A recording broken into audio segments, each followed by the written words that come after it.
Welcome to another stream here at Lightingbot. I am Amit as usual. Today we will be talking about imposter syndrome, but more importantly, this format is something we want to keep trying out. And if you are watching, please like, subscribe, and share, but also be active, leave some comments, engage, maybe share your stories. That way we will know that you want us to keep talking about different topics. But today we're talking about imposter syndrome. And we have two guests, hopefully permanent guests. You never know. We're going to be trying to do this at least once a month. But again, only if you say that you like this. All right. So please welcome Chris Radsby and Jeremiah Estrellado. You got it right repeatedly on the end there. Hi. Oh my god.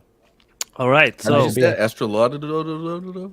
hi, it's a fumble. It's a fair fumble. It's I liked it. Estrellado. Yeah. Estrellado.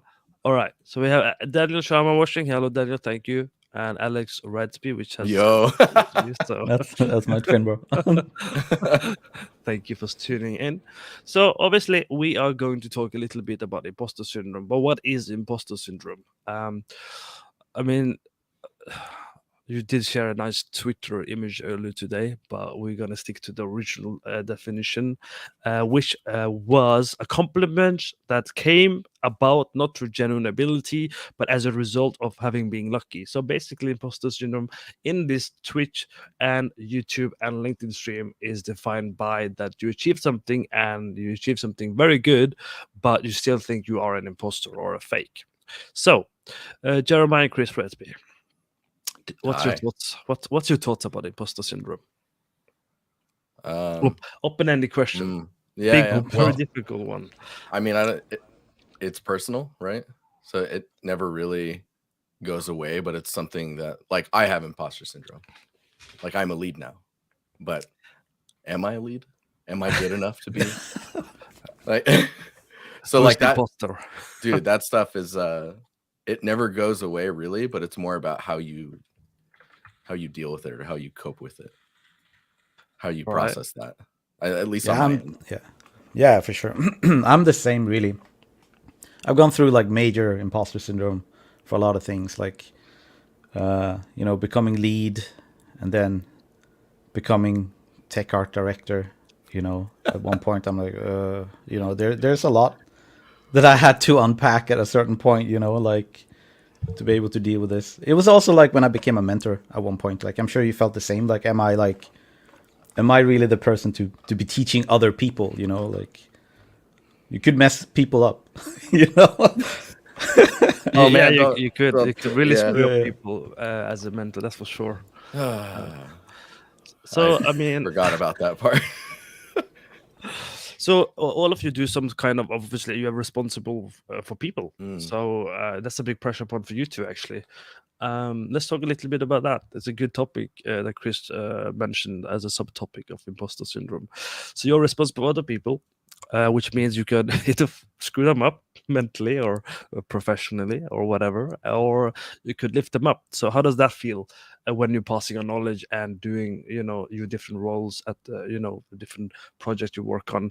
How does that feel when you're doing something? Do you ever feel that I'm teaching this other person, this person is awesome and I am not that awesome? Does that ever strike you?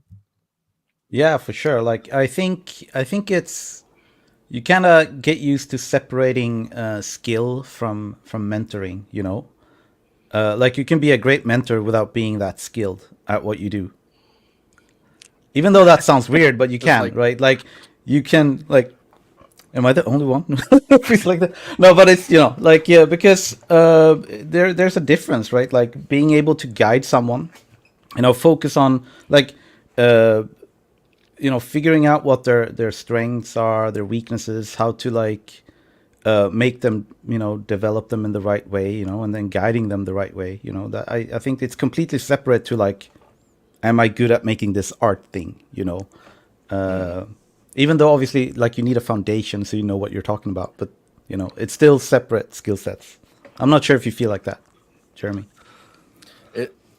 I'm trying to think of like, because you're right. Sometimes like in a mentorship, I'll be like, they'll ask a question and I actually have no idea, but being upfront about, you know, being upfront about it, right? And being like, actually, I've never dived into that, Yeah. but I assumed like you would do this. And then I actually do some research, and then we kind of come back to each other. So you also, you end up learning as well through your own mentorships. It's, yeah. I'm trying to think. There was something I was going to bring up, but my brain got distracted. That's fine. You can. I was about to say you can sleep on it, or you can think about Just, it. But take a nap. Come yeah, back just later. thinking that. We'll come back. Yeah. So we have obviously a couple of viewers. So Aki, thanks for tuning in. Manuel, thanks for tuning in. Adam, thanks for he experiences it twice a week apparently. That's a very scheduled imposter syndrome, like only twice a week. That's when it happens. That's interesting.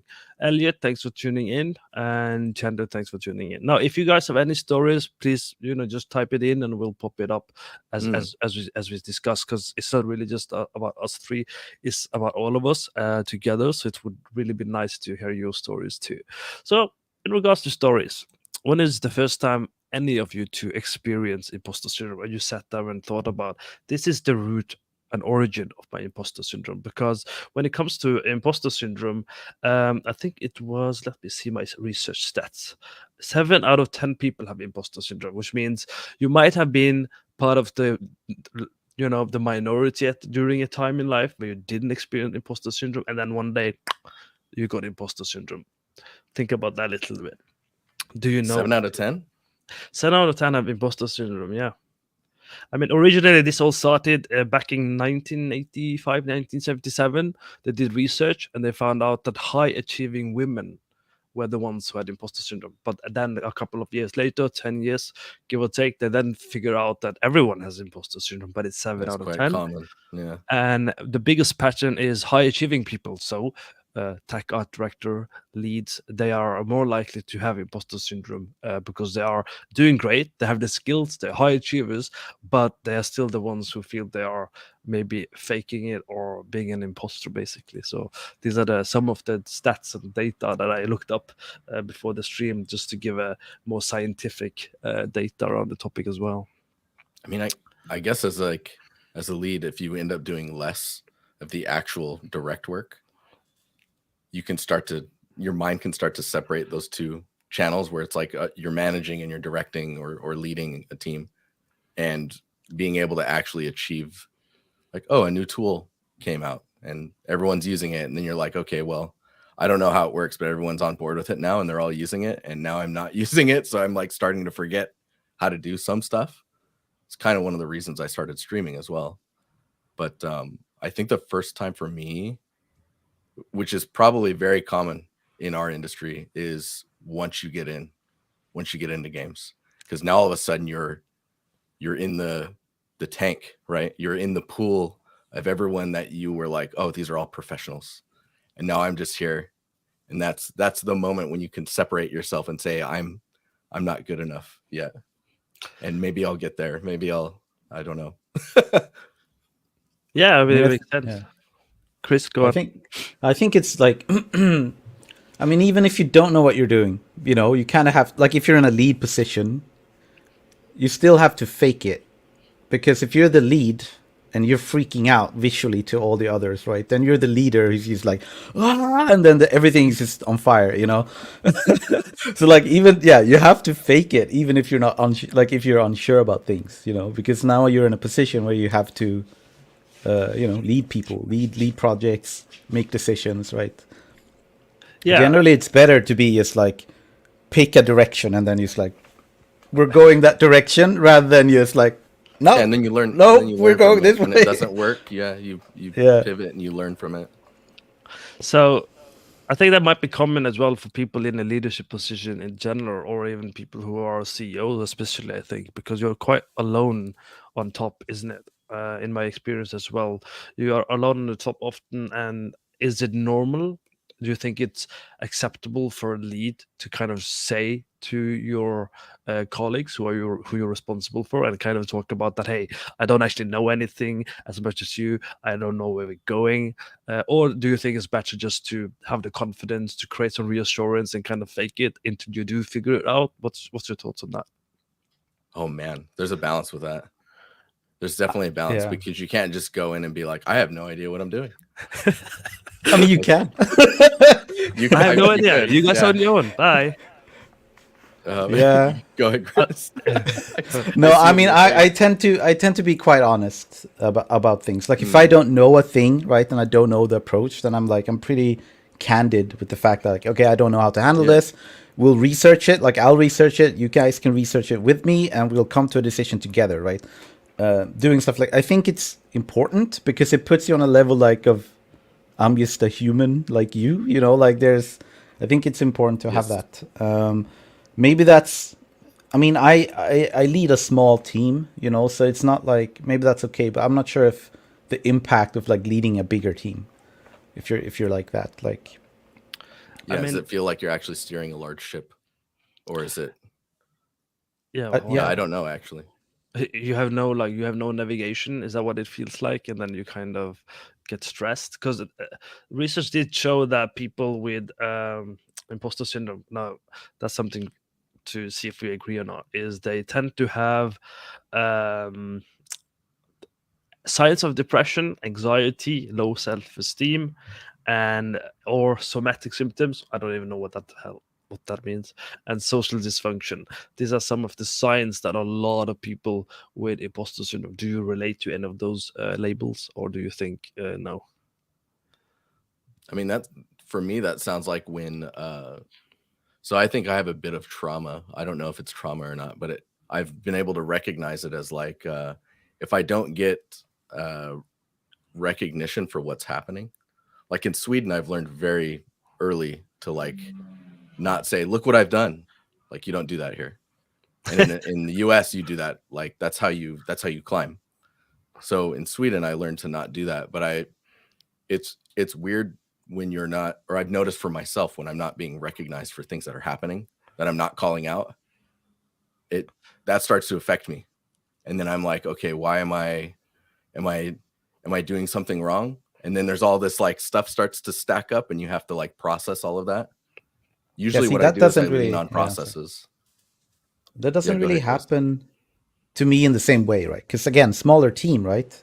Like Mm. each person has more of an impact to the what's happening in the project, right? But when you're working in AAA, right, you're like, you know, just a tiny piece of the super huge puzzle, right? So like your impact is kind of like, It's specific. yeah, it's like it could Yeah. be, you know, so there's definitely a difference there, I think, between like depending on the size of the project, you know. But also like if you're on a smaller team or like a smaller game project or whatever, you're also very like if you do something wrong, it's just very obvious, you know. Or if you're not doing anything at all, like if you're the type of person who's Mm. like coasting, like that's very obvious suddenly, you know. Makes sense. Man, it's so different right now too. Like when I was in school and I was coming out of school, it was 2007. ArtStation didn't exist yet. We had CG Hub, right? And that was going, but I didn't really. I think CG Hub was very concept art oriented, so it didn't really affect me. But now it's like even YouTube, there were hardly any like tutorial series and content on there for learning about imposter syndrome or learning about how to do something or tutorials on Blender or Unreal. It's like all these things that you can now learn, and you're seeing people that are really good at it or have formatted their videos. Like there's the realization that the video has actually been edited and it's very clean and concise and there's no errors. So you look at those tutorials, those can kind of like poke at your imposter syndrome as well, because now this person's executing things perfectly every time. And I'm sitting here pausing every 5 minutes trying to figure out how the heck I'm going to get there. That makes sense. I mean, for me, I'm a very slow learner, so that's quite easy to get imposter syndrome. So even someone younger or junior might come in and they'll pick up something and understand, you know, all the intrinsic details of something like in a couple of hours, and I might have to do it at work and then I have to do it on my own time to kind of explain it to myself in different ways so it makes sense to me the way my brain is wired. That obviously is quite easy then to kind of feel like, oh, you're a fake and you're an imposter because you know you didn't pick it up as quickly as someone who is just starting out basically. Mm. Is that something you guys ever notice or experience? Yeah, all the time. But I notice a lot with my mentees, right? I always tell them like everybody has their time, like the time where things start to click, right? It might go slow like in the beginning for some reason, right? But at some point in your your lifetime, hopefully like during your career, right? Things will start to click, like things you didn't understand before is just like completely clear to you now, So like it's different. Like some people like they could peak early and then just never like achieve anything more or care about becoming better, like it's not always a great thing to always you know be the best or whatever. Like everybody has their time, like I think the best thing is Mm. try your hardest and not worry about it too much. Makes sense. Yeah. Alex asks, your twin brother asks, is it because we get promoted without realizing that we have grown, stuck in work ant mode? Oh man, totally. I mean, that's one of the factors, right? I think it's actually really important to recognize your own achievements to yourself.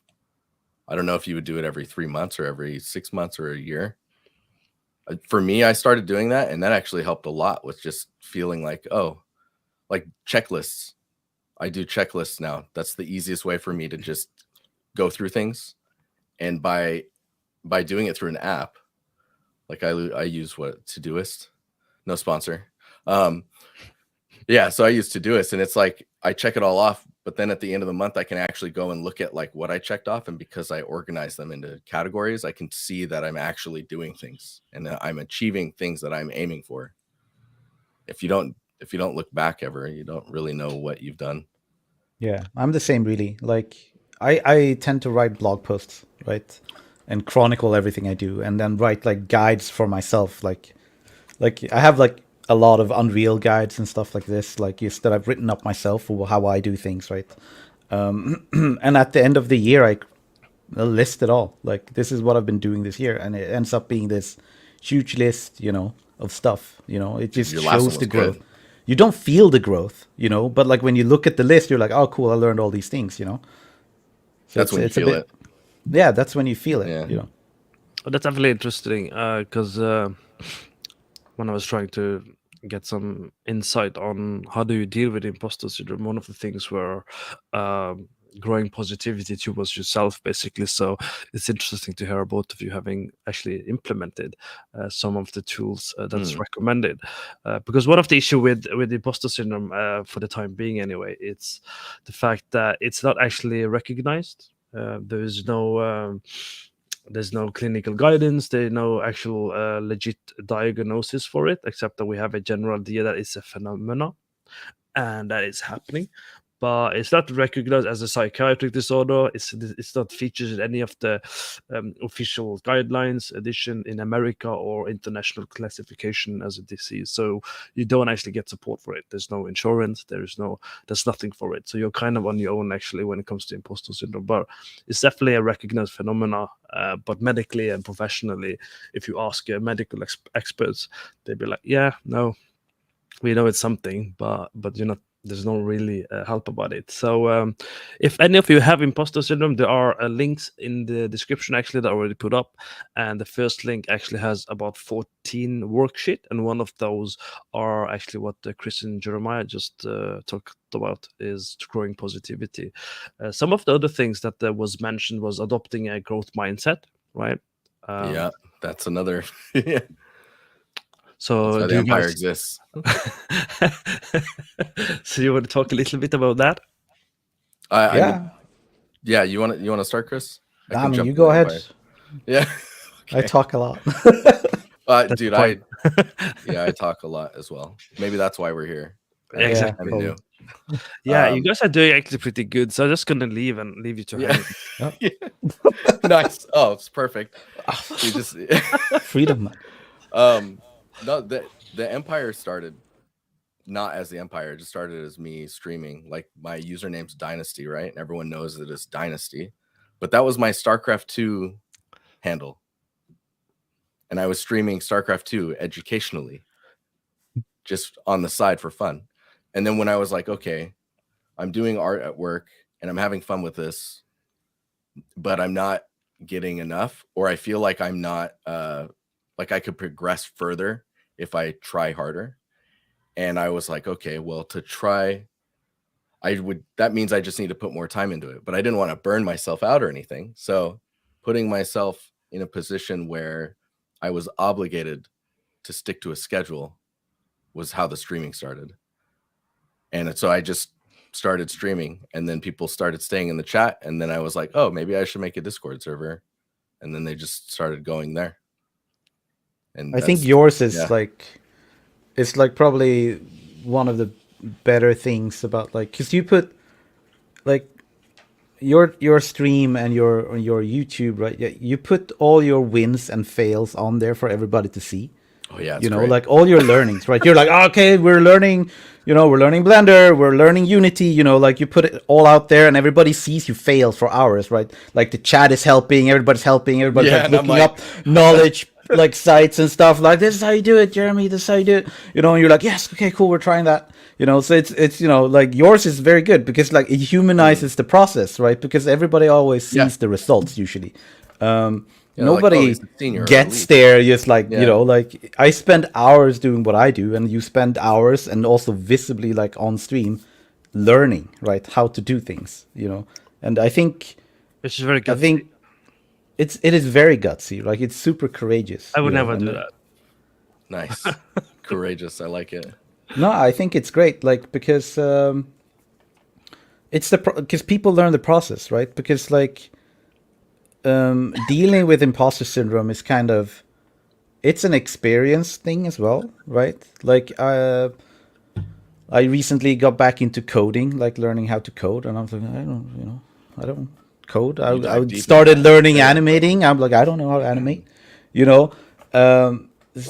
like putting yourself into these situations is just, and then just trusting that eventually you will get there. It's like part of, you trust the process.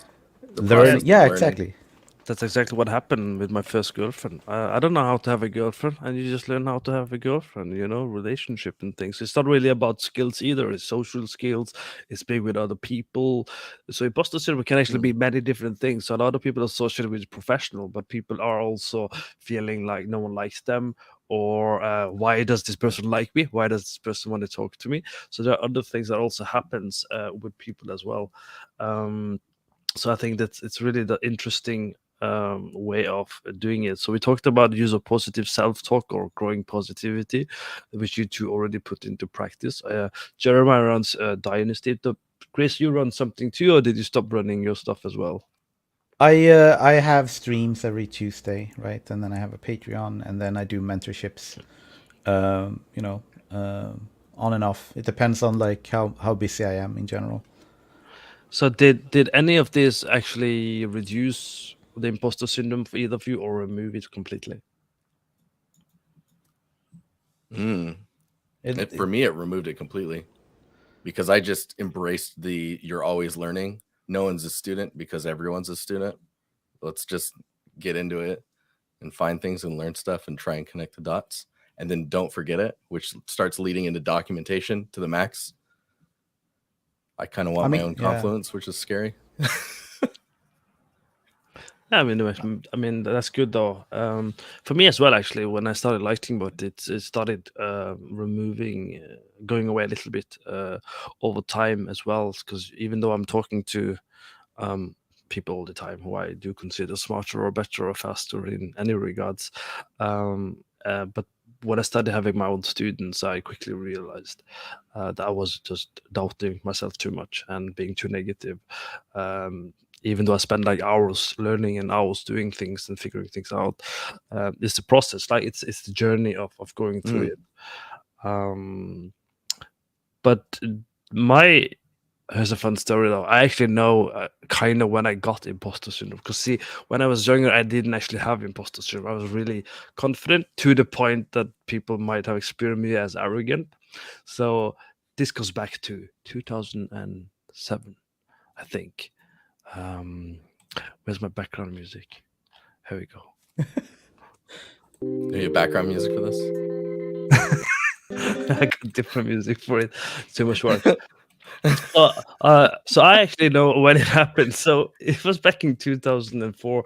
I think I started the game development studies, and I was doing pretty well, top student and everything. And I met 3 people during the 3 years I was studying, and they're still friends today. We've been friends, I don't know how many years it's been, 17, 18 years. But I didn't talk to them. Like when I was a student, I didn't talk to anyone the first year. Like I went to school, did my work, did my studies, I went home, continued studying, just improving and learning, right? So we went from 23 students to 4 students on the second year. So most people quit or they change their mind, right? Because commonly a lot of people start game development, they just think it's fun, think it's easy, they think you're gonna play games. So there was just 4 of us left basically, and that's when I started talking, because of course there's 4 people, you need to work in groups, and there's only so many choices, so you kind of have to work together on the projects basically. So same with them as well. I moved to the UK, which was the first time, and we got our bachelor's degree together, we lived together, and it was good. And they would play the games a little bit, like Uncharted I think came out, which I didn't play. I was upstairs studying and doing stuff, because again I'm a slow learner, so it's one or the other for me. And a couple of years passes, and they say to me on separate occasions that we know you very well, we love you, we like you, but we noticed when you discuss with people and you talk to people, you come up as quite arrogant and all-knowing. And during that time I was doing pretty well as well. I had my company, had my funding, everything was pretty good as well, so that might have rubbed up on me. But they said 3 different times within 2 years spent, because they're very close and important to me, I took it to my heart, and I went, okay, there's 3 different people. Either they got together during a meeting one time, say, okay, we got to tell Armin 3 different points within 2 years, and hopefully something happens, or they just happen to say it, in a good sport. So I went to a leadership school which trained me in these areas of like understanding these things, and they broke me down and built me a little bit up, and kind of investigated all of the things. But because I took it seriously and because they were close to me, that's the time I got imposter syndrome. So after that, my imposter syndrome was kind of emerging, because I constantly ask myself, am I good enough? Am I doing it right? Am I likable? So all of these questions came into me, and it took me like 10 years to get rid of it, or at least reduce it quite a bit. But I still get it when it comes to lighting, because everyone is awesome when it comes to lighting. So you see on our station, which is our next topic, is how do people deal with the fact they see people constantly posting on Twitter, our station, LinkedIn, and there's so amazing kick-ass work. How do you guys deal with that when you see someone who you respect or look up to, and they're like just awesome? The different You wanna feelings. start, Chris? How do I deal with it? I just accept the fact that they're awesome and I'm not, because I'm the imposter.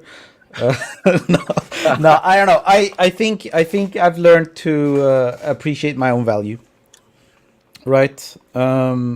Because you don't have to be the best at a certain thing, to have value. I think even one of my students like kind of just proved that even more to me, like, because this guy, he wasn't like the most technical person, he wasn't like the most artistic creative person, right? But he was just overall super solid dude. You could ask him to do anything and he would just go and do it, even if it was like super annoying task.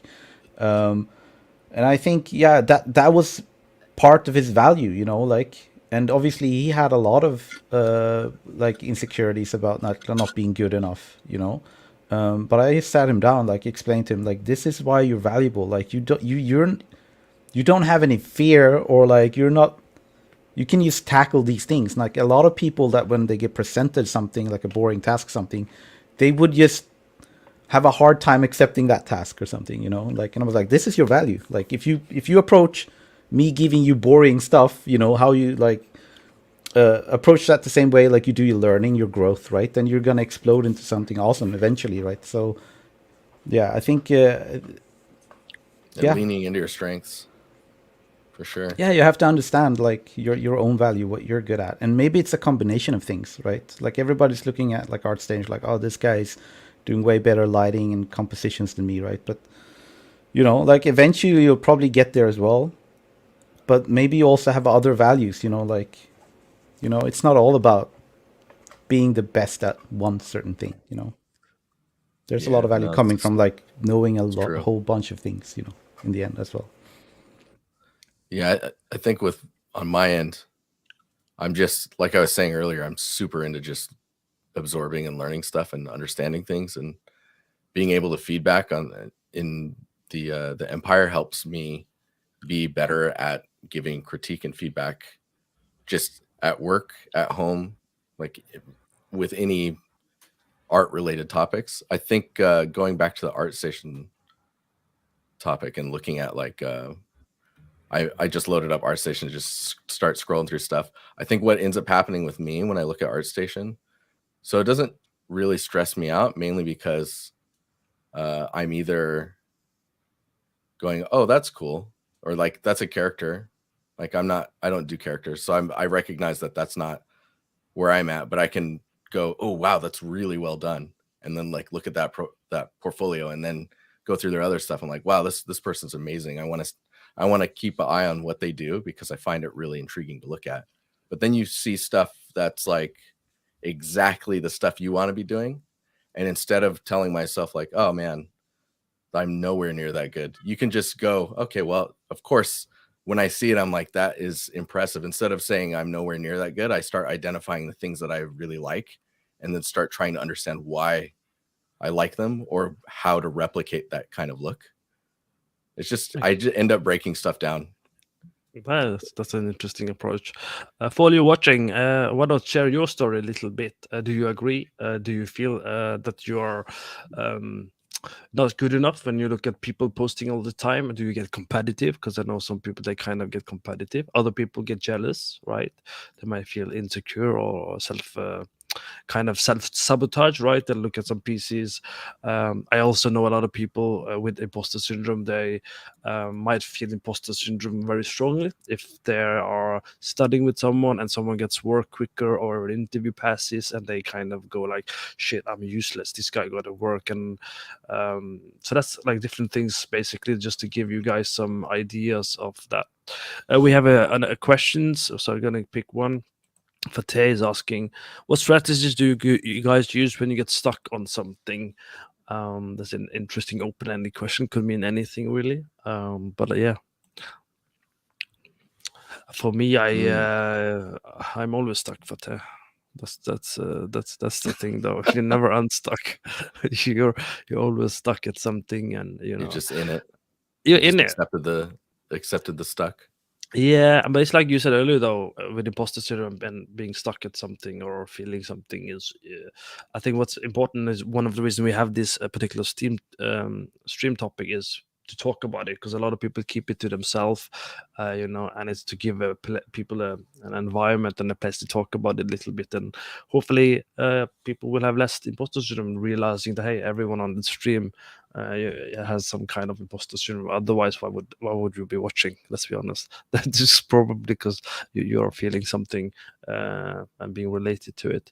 One technique I do use is visualization. So if I'm looking at someone's work and I try and visualize my own version of it, so I'm not challenging them. I'm looking at it from the point that hey, there's another version of me that's doing good, and how can I improve myself to be a better version of myself, rather than focusing on individual people that are, they're their own people. They should be you should be happy for them that they're improving, to be honest, right?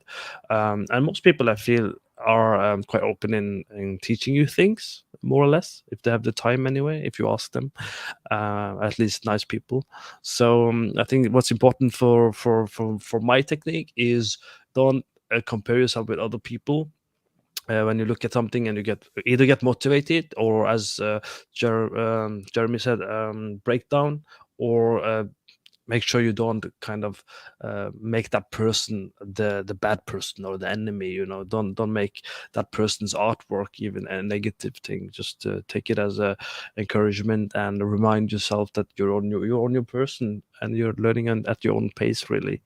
And I think a lot of people struggle in this area. Any thoughts? On the strategies Yeah. when you're stuck. So I'm working on a scene for my stream, right? And I would say recently I started to spike in the momentum that I'm going on the scene.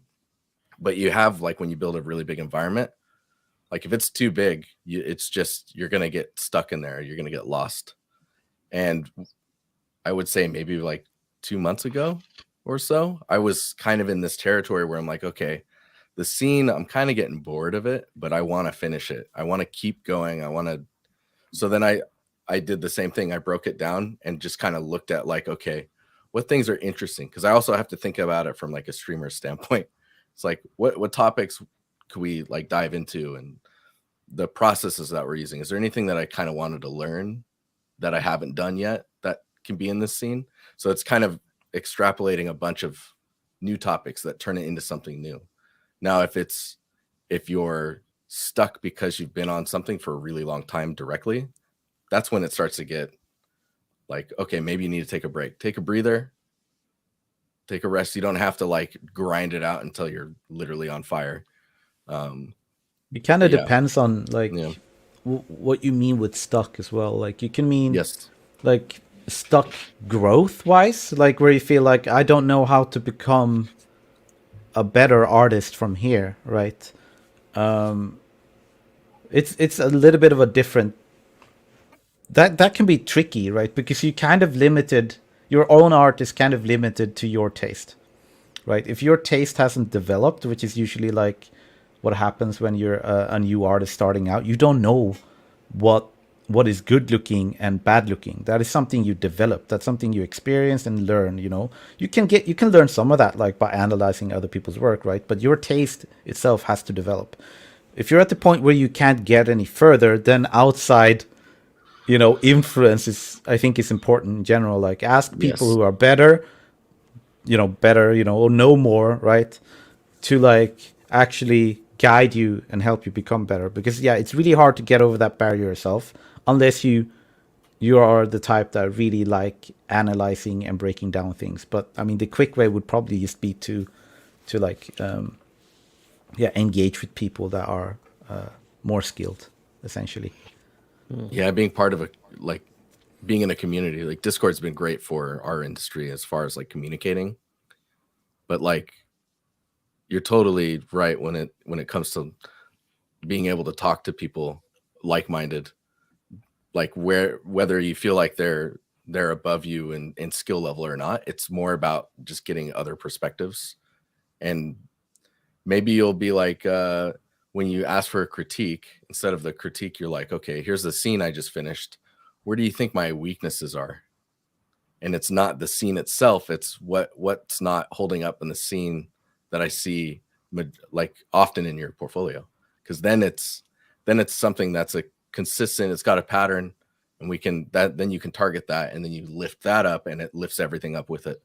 So I like to, that's part of my mentorships, as well as I like to assess a portfolio, find out what the person likes to do, what they want to do in the future, and then assess where they're weakest, or where there's things that are just with a little bit of a tweak would be substantially better. And then we focus those, bring those up, and then everything just kind of rises up with it.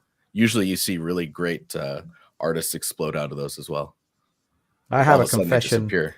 Yeah. as well, because like for the most part of my career and like my life in general, like as an artist, right, I've never really taken feedback or critique. I never really cared either about taking other people's feedback and critique. And again, it's kind of controversial in that sense, right? But like in the That's end as well, interesting. because I have a strong feeling of like what I want to do, or like, is to make stuff that is somewhat my own, right? And as soon as you take other influence, right, you're changing what is yours to some extent, you know. But I would also say there are so many people that are much better at art than me, right? And you will definitely get there faster, you know, if you have outside influence, you know. But it's a valid approach. Like you can learn by yourself as well. It's just it's sometimes very hard to do. Like I would say, like right now, learning by yourself is a lot easier than it was 10 years ago. You know, like I mean, I learned most of 3D from books. You know, Oh man, which I just remember dude, the like Maya you'd be books. like, like a Maya modeling book, and they would be like have step by step, images of like, oh, this is how you should, Turning a box model into out a shoe or something. You're like, oh, okay, cool. Then you kind of have to look at the image, like, also which edges did he like extrude to make that shape? It's very different types of learning. Yeah, So like, that's yeah, true. today it's you can learn a lot from YouTube. It's I mean, dangerous as well, though, I would say, to some extent. But yeah. I think feedback can be dangerous as well. It's interesting that you said that you didn't take any. I think for me, um, at least when you go to multiple, when I was learning a specific skill set and I went to multiple Discord servers, I probably got more imposter syndrome by getting all this different feedback because they Yeah. never match. And Yeah, exactly. and it's when I went on one server, this is a couple of years ago, when I wanted to go over to Unreal Engine and do some more lighting in Unreal Engine, and people were like, "Oh, you have to do this." I go do this, and then I just, "Oh, this is another server you should join," and I join it and I post it, and there's a completely different. I try and adjust that, go back to the other server, back and forth, and then not only did I end up with a worse piece, but I felt like, okay, I'm freaking useless. Like, no one is happy. Yeah, I mean, at least then, I like, just at least yeah. if you don't take any outside feedback or influence, right? Then at least you know that if it's bad, it's on you, and if it's good, it's also on you, like. Yeah. But it'd be really crappy to be in a situation where like you post some artwork where like a lot of it is feedback from others, and the general opinion is that it's bad, right? Then you're just like, then it's been no help in that sense. That kind of highlights the. Oh man, there's two things I want to say. So it highlights the problem that you get when someone is posts art for feedback and no one reacts. Like, what is that? What does that mean? Oh man, that goes right in. You're just like, but there's that there's the curve. Have you seen the curve from like Polycount or whatever, where there's this like at the beginning, if your art is bad, right, a lot of people will comment, right, and then if your art is average, you will get like 0 engagement, and then if your art is really good, you will get a lot of engagement. But a lot of people are struggling in this zone down here where they're like, your art is average, so you're not getting any kind of. Nobody cares, it's just like, then they put you into that caliber as well. Like, okay, now you're up here and you're getting a lot of engagement. That can put you up here with all the other people that the community, like the larger community, feels you're up here now, which puts you down here again, because now you're in another diamond tier, another bracket. Like you're you're walking up that mountain, above the layer of clouds, and then there's just like another mountain, the rest of the mountain. Yeah. On the bronze, you work you up on silver, then gold. You're always at the bottom. That's how it feels like playing the games too, doesn't it? But that's the point, right? Don't undersell your achievement. Take some constructive criticism, and I think it's actually a good point with these likes.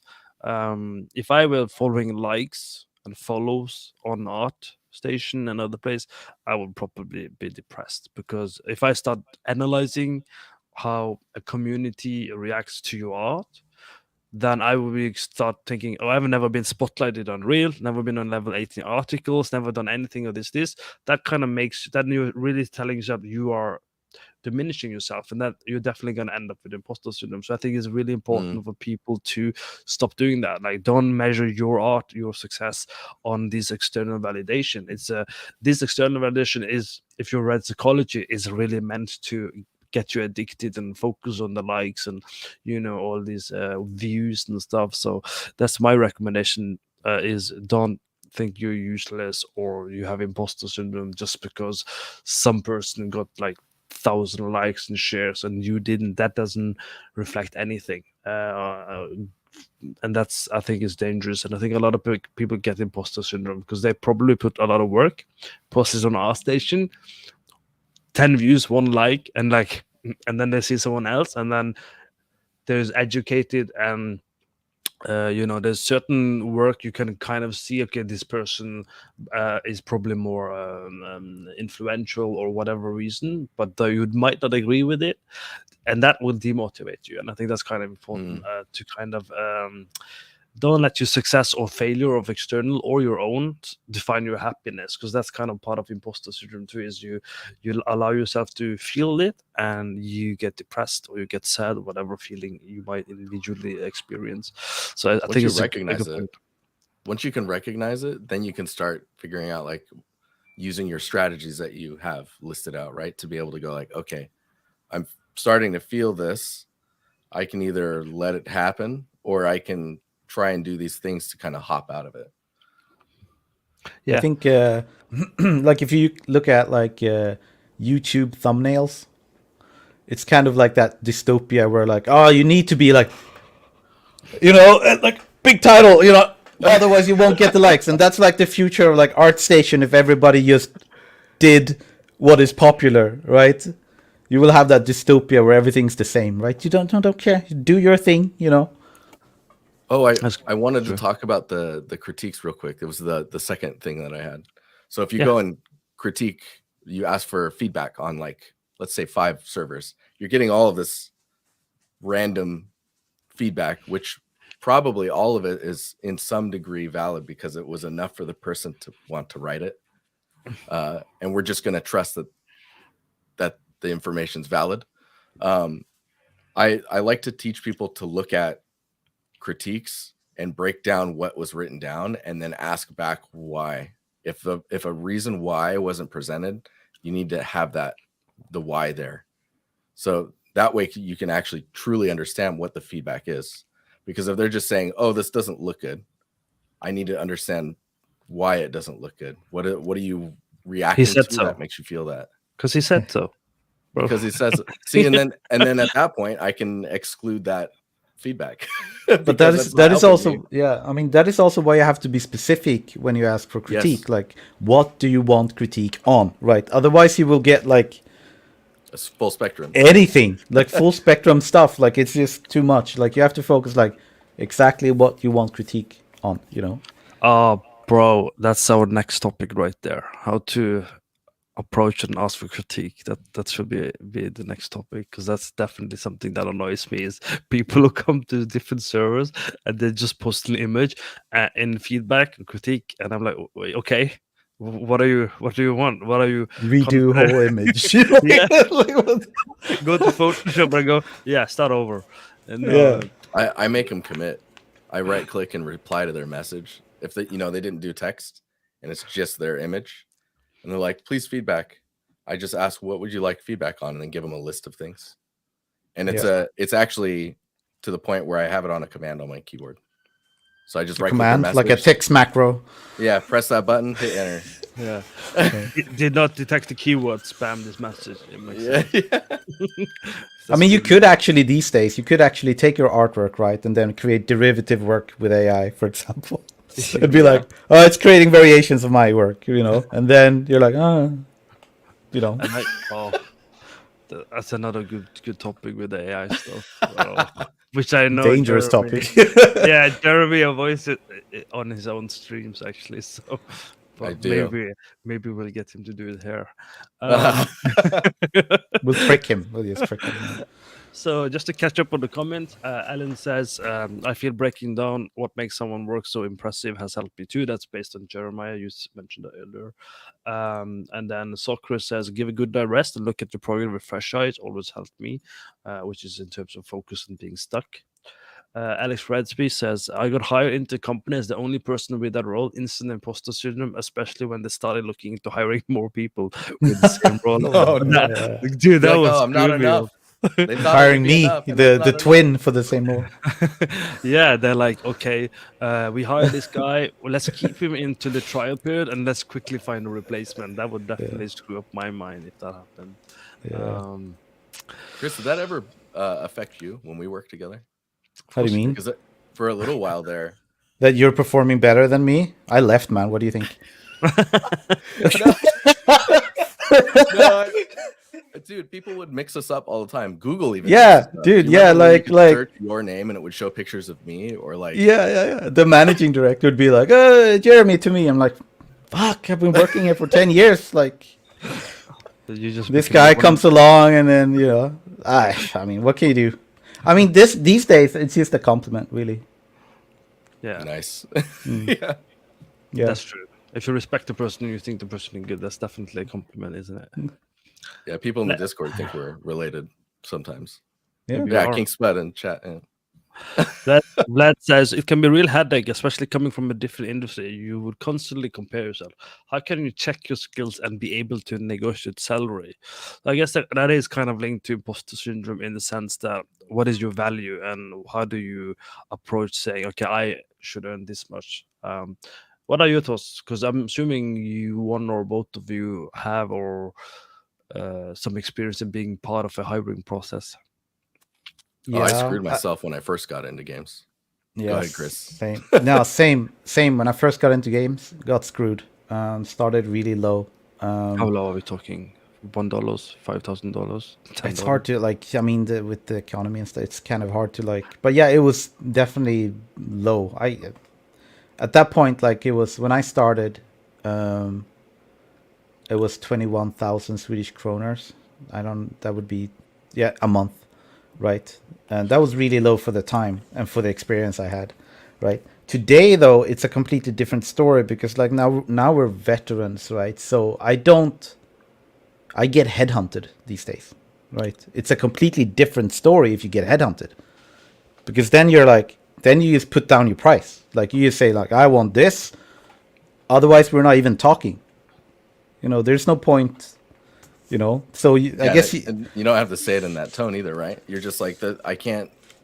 This is where it is. I'll admit something. I still talk to them just to recommend one of my students later.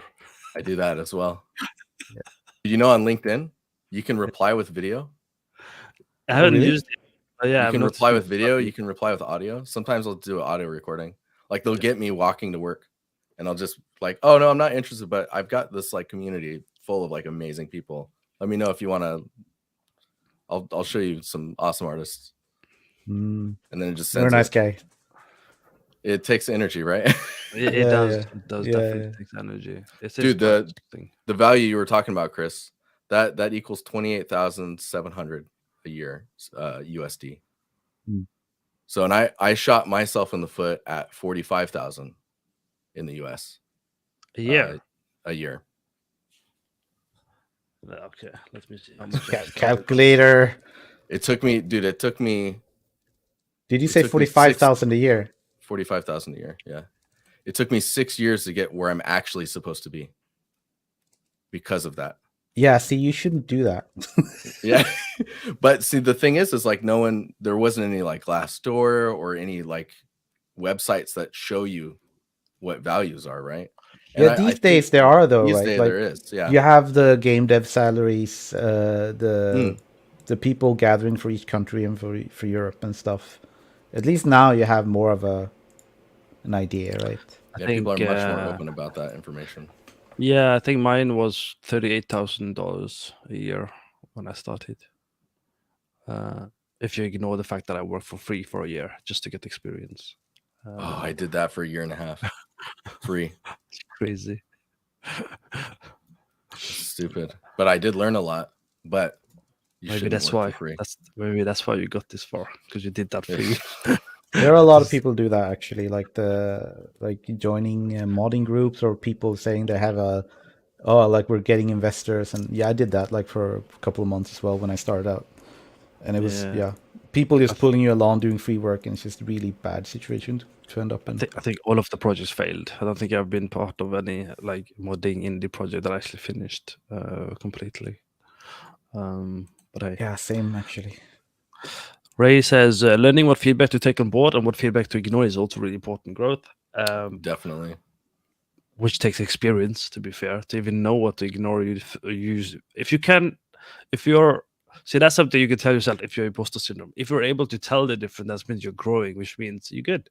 No, but it could also mean that your taste is bad. Like, sadly, that's okay. I mean, at least you have a taste. If you feel 100% confident, like this is the right way to go, and then everybody hates it, then it's like then your taste is bad, right? So but everyone tasted it, right? It's good. But I think, I mean, a solid way is still like do the voting thing, right? Post a bunch of screenshots or whatever, or like which feedback do you think I should follow, and then just have people rate it in the communities and stuff. It's a pretty good way to to go about it. Oh as well. yeah, they do I that with the mean- thumbnails. The thumbnails, yeah, exactly. the Like numbers post like 5 different or ones. letters, Then yeah.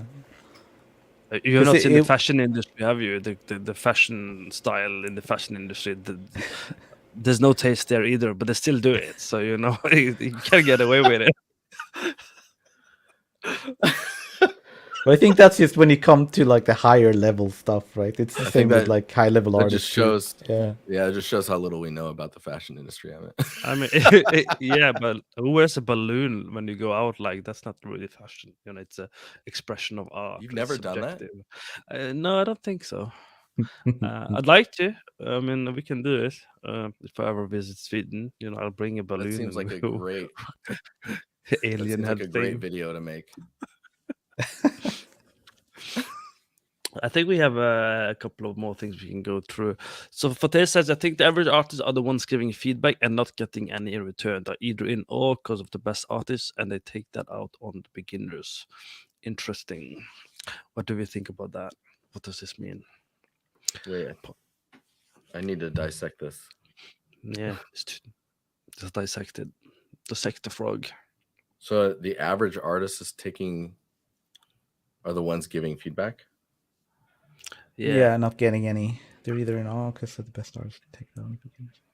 So what he's saying is very yeah. often it's not the most skilled and talented people giving the feedback, maybe because they're busy or they don't see the point. And it's actually the average artist that's saying stuff to the beginners. I don't know about taking happens. it out on the beginners, but it's when you're in the industry or you're working, right? You're very busy. So like naturally your interactions are going to be lower and giving feedback is going to be lower. But I wonder like that as long as there's a way to understand who is giving the feedback, that helps you decide how much to weigh in on their feedback. Right? But if that's all the feedback you're getting is from people that you don't feel give enough or have enough credit to be able to, yeah, that's a tough. Yeah, like the more we talk about this, I'm like, maybe I should never take feedback ever. You know, it's tricky to dissect, right? Like, yeah, but I mean, like, it depends on the community, right? Like, there are a lot of like the Dynasty Empire, right? So many great artists, and all of them feedback most of the time, right? Like, a lot of people feedback. So I don't know. It's pretty active, dude. When I go to our critiques channel, and if I don't see enough people getting responses, I just schedule in a moment and just scroll back and take like an hour and do feedback and just reply with red pens if I need to. So that's interesting. So a side topic for this then, because you asked the question, is how do you experience if you actually give feedback and it's implemented and you weren't credited that you helped the person? I mean, I think maybe it's because I've been doing it long enough. I just don't to make care. it more complicated, and then they apply for a job and it happens to be at the same place you work and they take full credit of the work, because that's what happens on our station. You know, people improve their art and they say, I did everything, because there's no information on if someone actually helped them a lot. How would you then deal with it? I think as a community, we all should thank the people helping out. For sure. That's just the nice thing to do. Yeah, 'cause no, most I of get them what you're doing it saying for though. free, right? Like, but yeah, I haven't really.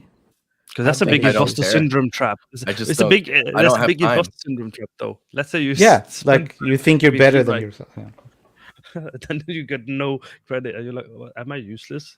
Didn't Oh, you mean from that person? I thought you meant for like the person who's doing the artwork. They're like I engaged with this person so much to help them, and they got better, and then they mentioned someone else, and you're like, yeah, I don't know.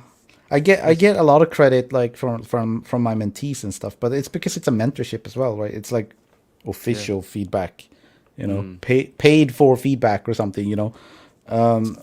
But I mean, like, yeah, even if you're like in a community and you're making artwork and a lot of people are making or helping you making the art better, I think it's valid to like name drop people who's been very helpful. Because I had a person who said, because he gave a lot of feedback. Well, it actually was a she. She gave a lot of feedback, and she messaged me afterwards because it was one of in my own Discord channel, and she said, "This guy, spent so much time helping this person, and they didn't implement anything of my advice, and she felt like she was useless because she gave a lot of feedback. The person was polite and everything, but he didn't implement anything. He still uploaded everything. So that's why I'm also asking the question in the sense that if people are giving feedback and it's not implemented, that is based on her experience anyway.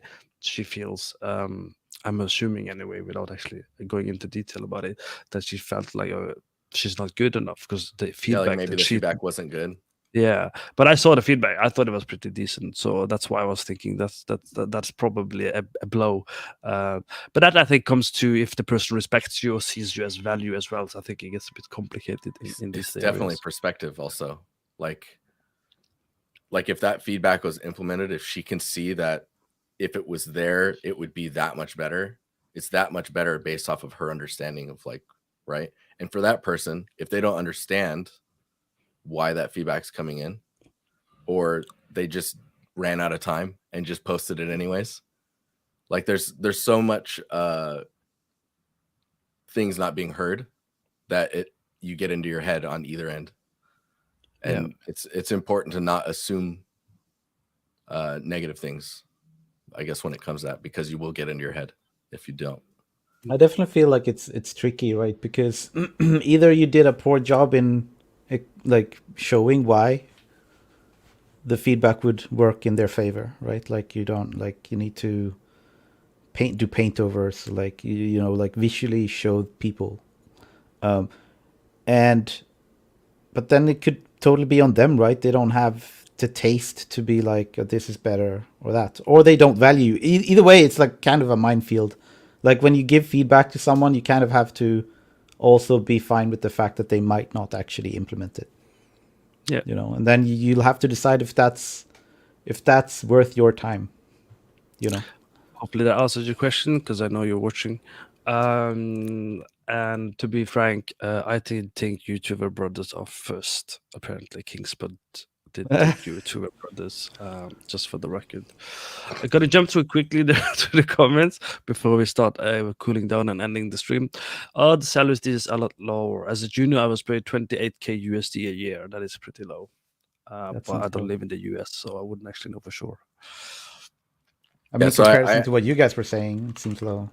I asked the question like where they were located at, because location changes a lot of things. When I moved to Sweden, it was like a 40% pay cut.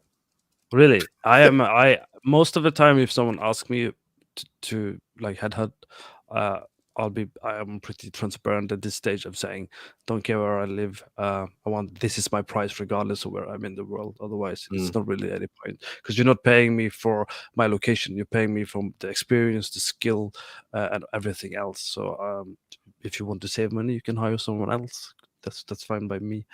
So I'm pretty strict on this now, especially with work from home and remote. They have a lot of options anyway, so you might as well make it comfortable for you, and do your thing really. 100% though. Like you can easily like if you're working remotely, which is a very valid thing these days, you can gauge job. You can search for jobs in high paying cities and make more bang for the buck for yourself. You know, like it's a totally valid approach. Yeah, I mean, I work in London and they pay you more because I live in London. But if you don't waste your money on alcohol, drugs, and rock and roll, you can save a lot of money. So it's not expensive. People make it expensive because they're spending out on things. So it's all right. Elliot, thanks for watching. It's an interesting dynamic when you're an educator and past students from 3 years ago are now the ones giving you the feedback for a project and dropping knowledge bombs. Interesting. That dude, knowledge bombs come from it. I've wrote it in the chat as well, but knowledge bombs, they end up coming from anyone. And, yeah, if you're it's a different perspective. Yeah, and you see something, you'll end up connecting dots you never realized were right there in front of you for years, and then someone says it, and all of a sudden now this whole thing's unlocked, and all of your previous knowledge either connects to it or changes completely, all in like a single moment. Makes Knowledge sense. bombs. He also says, "Stay humble and curious, keep learning. That helps a lot, but for sure, imposter syndrome gets it punches in every few weeks." I mean, happens all the time, I think, and I think it's okay to be fair. Ray, I'm in the UK now. I'm a mid-level, making roughly 44k USD, but that's not very recent. But that was very recent. There seems to be a big pay gap between junior and mid, and much less between mid and senior. I can tell you that in London area and the UK, in my type of roles anyway, people as a junior you probably get, if you're unlucky, you get 20 25 probably. If you're mid you probably get 35. If you're senior probably 45, and depending on your other skill sets such as soft skills, uh, how you are with people, how you are in teams, how you articulate, how you behave, you can then jump. As a senior you can probably start getting closer to 65,000 pounds. The range is very wide, It's which makes a it really huge jump. hard to see. Like when countries or certain states, like in the US, have to start displaying their numbers, like legally, then you start to see like, oh well, why is a senior as low as this, which is still quite high because we're in the US and it's in California, and then it can go all the way up to here. You're like, what the heck is that? And I guess the reality is someone could be a senior forever, technically. Yeah. And So they still have to be. Yeah, it's weird. I mean, job hopping is the best way, really. Like, it's sad, but it is the best way to increase your salary, right? Like, it's not very often that it's like value, like good for you to be loyal to a company to that extent, right? Especially if you ended up like me, like early on, low salary, staying for 10 years or something, and then you get like just kind of low increases for 10 years, you know, like if you job hop that for 10 years, then you're going to end up at a higher. I'm not saying you should, but I'm saying if you want to, that's, you know. I think it depends on the company and your skill set that's not artistic and technical based, because in just 2 years my pay increased by 40%. At the same company. Yeah. And I think it's because of the people, and the company's mindset and culture, but also I think it comes down to other things that I pay a lot of attention to when I teach my students, besides lighting, is conversation, politics, dealing with people, soft skills, public speaking skills, handling your anxiety, imposter syndrome. So I spend a lot of time during the lighting mentorship that I do, which is 6 months. So I have enough time. That's why it's 6 months. It's one of the reasons 6 months is to make sure I can cover those things that I struggled with 15 years ago. And then I had different mentors who were like public speakers. They were successful business people that trained me, and I learned different things.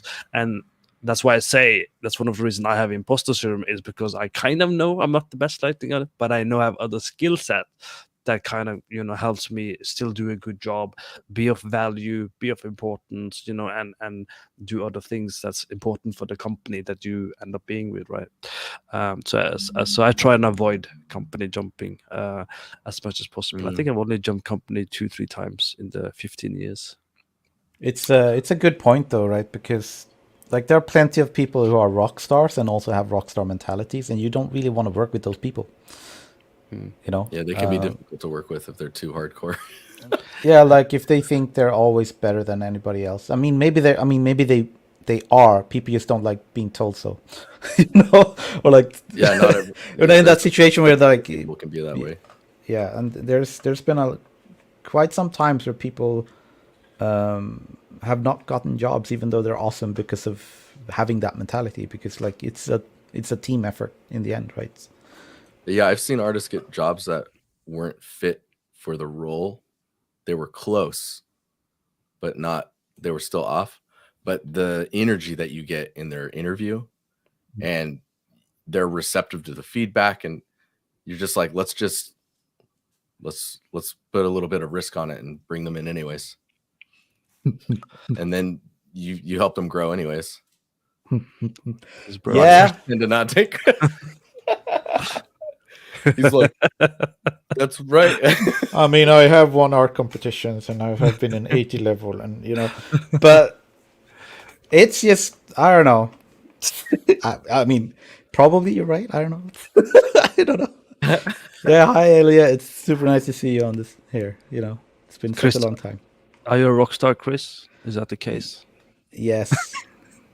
Good. Nice. But I would like. I'm Nice. probably, the rock star that's kind of okay to work with. Yeah, that's good. The hope. rock star that's humble with a good attitude, basically. Humble. That could be better. Yeah.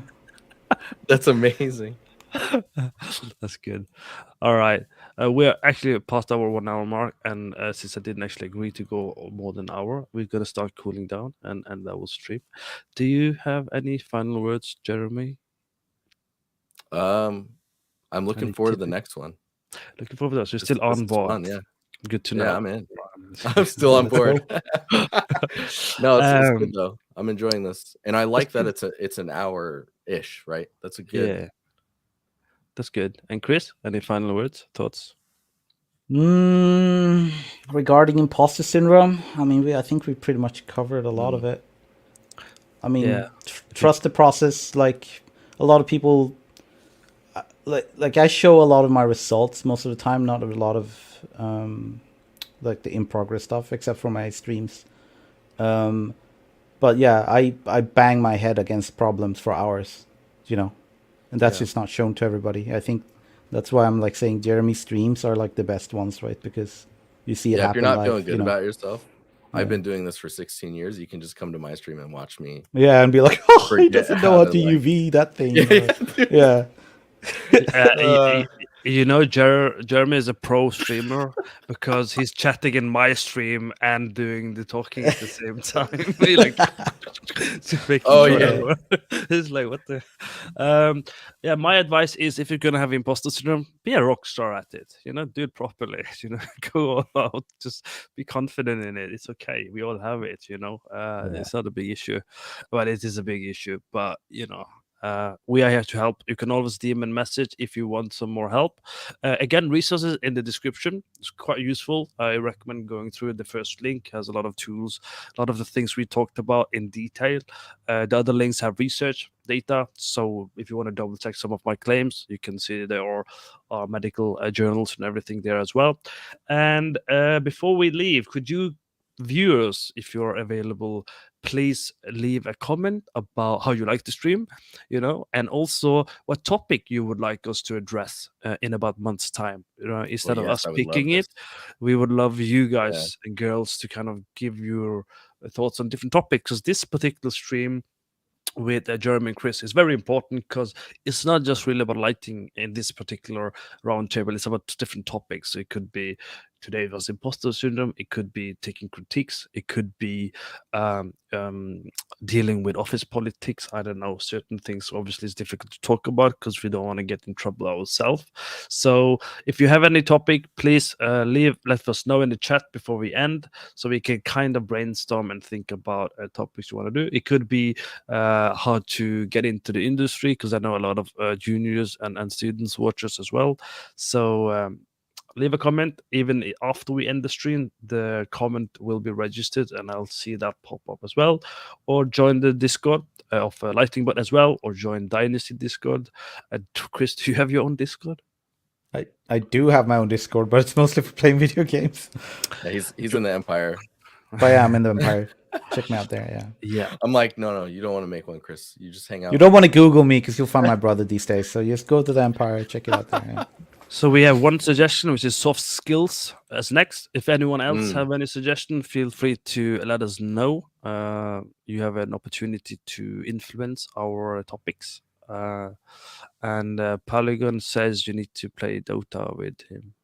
I think you're better than me, man. I feel like an imposter playing with you, though. Brutal.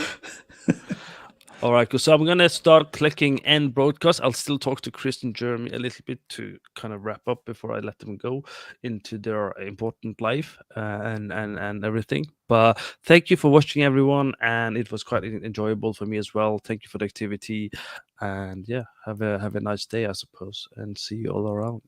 Bye bye. See you.